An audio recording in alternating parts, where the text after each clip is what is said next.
بسم اللہ الرحمن الرحیم۔ میرے پیارے دوستوں اور بزرگوں، السلام علیکم۔ جیسا کہ آپ جانتے ہیں، طلاق کے متعلق ہماری سیریز ویڈیوز چل رہی ہیں۔ اگر آپ دوست ہمارے چینل پر نئے ہیں تو ہمارے چینل کو سبسکرائب کریں اور ساتھ میں بیل آئیکنز کو پریس کر دیں تاکہ اسلام کے متعلق جو بھی معلومات ہم شیئر کرتے ہیں وہ آپ تک پہنچتی رہیں۔ آج کا جو ہمارا سوال ہے، شوہر اگر عورت سے رجوع کرے تو اب اسے کتنی طلاقوں کا حق حاصل ہوگا؟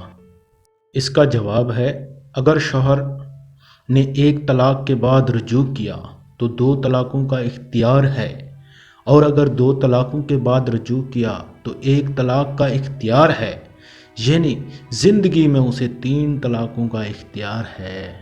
اگر 1 طلاق 40 سال پہلے بھی دی تو وہ بالکل ختم نہ ہو جائے گی۔ دوبارہ اگر طلاق دی تو وہ دوسری شمار کی جائے گی۔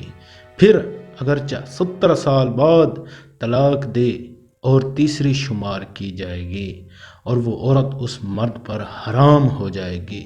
البتہ اگر بالفرض 1 یا 2 طلاقوں کے بعد عورت نے کسی اور مرد سے شادی کر لی، پھر اس مرد نے بھی جماع کے بعد طلاق دے دی، تو اب اگر وہ عورت پہلے شوہر سے نکاح کرے تو اسے نئے سرے سے 3 طلاقوں کا اختیار حاصل ہو جائے گا۔ فتویٰ رضویہ شامی و عالمگیری۔ مزید اس طرح کے ویڈیوز اور سوالات کے لیے ہمارے چینل کا وزٹ کریں۔ اللہ حافظ۔